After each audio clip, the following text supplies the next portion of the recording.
कहते हैं हर इंसान की किस्मत एक दिन पलटती है, लेकिन रेयांश की किस्मत उस दिन पलटी जब उसने वो पुराना मंदिर देखा। वो रात अलग थी, आसमान में बादल गहराए हुए थे, बिजली लगातार चमक रही थी और हवाओं में जैसे कोई रहस्य घुला हुआ था। रेयांश अपने गांव के बाहर की पगडंडी पर अकेला चला जा रहा था जब उसे वो वीरान मंदिर दिखा। उसके दादाजी हमेशा कहते थे, उस मंदिर से दूर रहना, वहाँ कुछ ऐसा है जो इंसानों के लिए नहीं बना। पर आज कुछ था जो उसे उस ओर खींच रहा था। बस 2 मिनट देख के निकल जाऊंगा, रेयांश ने खुद से कहा। लेकिन वो 2 मिनट उसकी जिंदगी के अगले 10 साल तय करने वाले थे।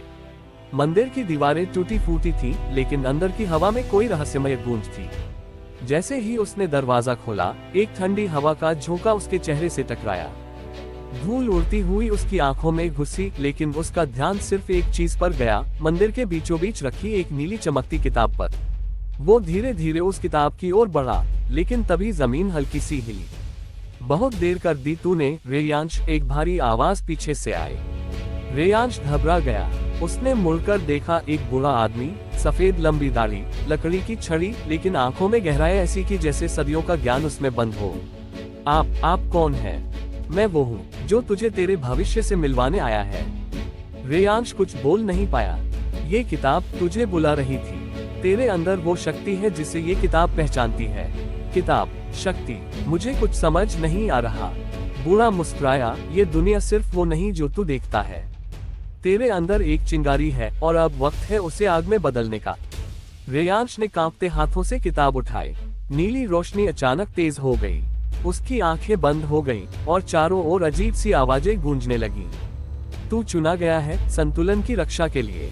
जब उसने आंखें खोली, वो किसी और ही दुनिया में था।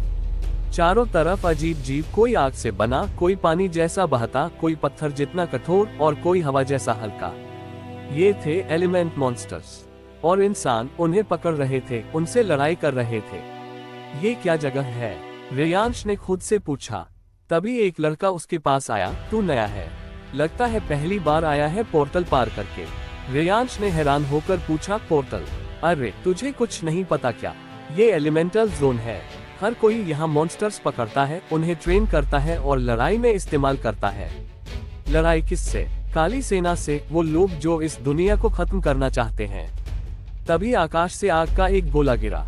जमीन हिल गई, पेड़ झुलस गए। भागो, फायर ड्रेक आ गया। कोई चिल्लाया। एक विशाल मॉन्स्टर जमीन पर उतरा। उसकी आंखें जल रही थीं, शरीर आग से लिपटा हुआ था। सब पीछे हट गए, लेकिन रेयांश, वो वहीं खड़ा था। फायर ड्रेक ने गरज कर उसकी ओर देखा और तभी रेयांश के हाथों से नीली रोशनी निकली। वो खुद चौंक गया। तेरे अंदर ये शक्ति कहाँ से आई? उस लड़के ने हैरानी से पूछा। रेयांश को कुछ समझ नहीं आ रहा था। फायर ड्रेक उसकी ओर दौड़ा। भीड़ चिल्लाए, हट जा, तू मारा जाएगा। पर रेयांश पीछे नहीं हटा। उसने आंखें बंद की और वो नीली रोशनी उसकी पूरी बॉडी में फैल गई। अगले ही पल फायर ड्रेक हवा में रुक गया, जैसे कोई अदृश्य दीवार टकरा गई हो। और तभी रेयांश का शरीर और मॉन्स्टर एक जैसे दिखने लगे। गूंजती हुई आवाज आई, फ्यूजन मोड इनिशिएटेड। सभी स्तब्ध थे। ये फ्यूजन है, वो लड़का बोला। ये तो कोई नहीं कर सकता। रेयांश के शरीर से ऊर्जा निकल रही थी, लेकिन उसके चेहरे पर शांति थी। मुझे नहीं पता ये क्या है, लेकिन लगता है कुछ बड़ा शुरू हो चुका है। दूर अंधेरे में एक परछाई ये सब देख रही थी। तो यही है वो लड़का जिसकी भविष्यवाणी की गई थी। रेयांश की आंखें अभी भी नीली रोशनी से चमक रही थीं। उसके सामने खड़ा फायर ड्रेक अब किसी खतरे जैसा नहीं लग रहा था, बल्कि जैसे वह उसे पहचान चुका था। उसके अंदर कुछ जाग चुका था, कोई शक्ति जो अब सिर्फ सोई नहीं थी, बल्कि सांस ले रही थी। क्या तूने फायर ड्रेक को काबू में कर लिया? वह लड़का हैरानी से बोला। रेयांश कुछ बोल नहीं पाया। उसे खुद समझ नहीं आ रहा था कि ये सब कैसे हुआ। तभी हवा में एक चटक सी गूंज उठी और एक और मॉन्स्टर वहां प्रकट हुआ, लेकिन ये बाकी सबसे अलग था। काला, धुआंधार, आंखों में गहरा लाल रंग और शरीर से निकलती बिजली जैसी दरारें। ये तो शैडो वॉल्कर है। ये काली सेना का है। भीड़ में कोई चिल्लाया। वो मॉन्स्टर जमीन पर नहीं चला, वो तैरता हुआ रेयांश के सामने आया। उसकी आंखें रेयांश की आंखों में सीधे घुस रही थीं। वो तुझे पहचान गया है। पीछे से वो बूढ़ा आदमी फिर प्रकट हुआ। ये वो क्षण है जहां तुझे तय करना होगा, डर कर भागेगा या अपनी ताकत को अपनाएगा। शैडो वॉल्कर ने गरजते हुए हवा में पंजा चलाया और काली ऊर्जा का गोला रेयांश की ओर फेंका। इस बार रेयांश ने खुद को संभाला। उसने अपनी दोनों हथेलियां सामने की और फिर वही नीली ऊर्जा निकलने लगी, लेकिन इस बार और तेज। शील्ड्स अप, एक आवाज उसकी सोच में गूंजी और एक चमकदार ढाल उसके सामने बन गई। काली ऊर्जा उस ढाल से टकराए और पलटकर शैडो वॉल्कर की ओर चली गई। वो जोर से चीखा और पीछे हट गया। क्या ये सब मैं कर रहा हूँ? रेयांश खुद सोचने लगा। बूढ़ा व्यक्ति मुस्कुराया, तेरे अंदर की ताकत जाग रही है, लेकिन अभी तुझे बहुत कुछ सीखना है। उसने हवा में छड़ी घुमाए और 4 एलिमेंटल पत्थर रेयांश के सामने प्रकट हुए, अग्नि, जल, वायु और पृथ्वी के। हर एलिमेंट की अपनी शक्ति है, अपना स्वभाव है। तुझे इन्हें समझना होगा, क्योंकि तेरा मार्ग आसान नहीं होगा। क्या मैं इनसे ट्रेनिंग ले सकता हूँ? रेयांश ने पूछा। नहीं, बूढ़ा बोला, ये तुझसे ट्रेनिंग लेंगे। भीड़ में सन्नाटा था। तू अकेला ऐसा है जो फ्यूजन कर सकता है। बाकी लोग मॉन्स्टर्स को कंट्रोल करते हैं, तू उनके साथ एक हो सकता है। यही तुझे बाकी सबसे अलग बनाता है। तभी वो लड़का आगे आया, मेरा नाम आर्विन है। अगर तू इस सब में नया है तो मैं तुझे सब सिखाने में मदद कर सकता हूँ।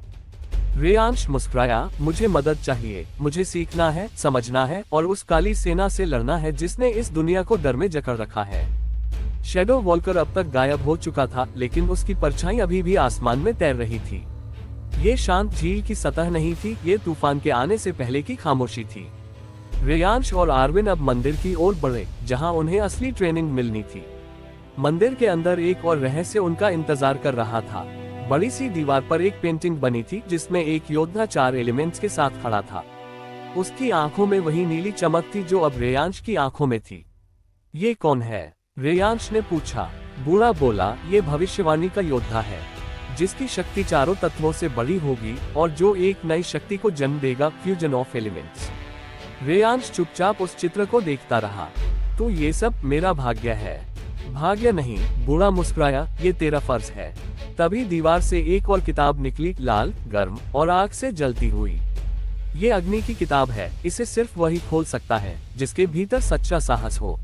रेयांश ने किताब को छुआ और एक जोरदार धमाके के साथ अग्नि भभक उठी। भीतर से एक मॉन्स्टर बाहर आया, लाल रंग का, 3 आंखों वाला, शरीर आग से बना और सीने पर एक सिंबल। मैं एग्नियो हूँ। उस मॉन्स्टर की आवाज रेयांश के मन में गूंजी, अगर तू मेरा फ्यूजन पार्टनर बनना चाहता है तो मुझे साबित कर। मंदिर अब युद्धभूमि बन चुका था। एग्नियो ने आग के गोले छोड़े, जमीन पर लकीरें बन गईं। रेयांश ने सांस ली, आंखें बंद की और अपने अंदर की ऊर्जा महसूस की। मैं डरा नहीं हूँ, मैं तैयार हूँ। एक बार फिर नीली रोशनी उसके चारों ओर लहराए और वो एग्नियो के साथ फ्यूज हो गया। धुआं छंटा और सामने खड़ा था एक नया योद्धा, शरीर आधा मानव आधा अग्नि, आंखों में 2 रंग, नीला और लाल। Fusion complete. बूढ़ा बोला, आज से तू रेयांश नहीं, एलिमेंटल फ्यूजन वॉरियर है। लेकिन दूर किसी अंधेरे किले में एक आवाज गूंजी, तो वह जाग गया है। उसकी तलाश अब खत्म नहीं होगी, उसे खत्म करना ही होगा। अगला एपिसोड जल्द।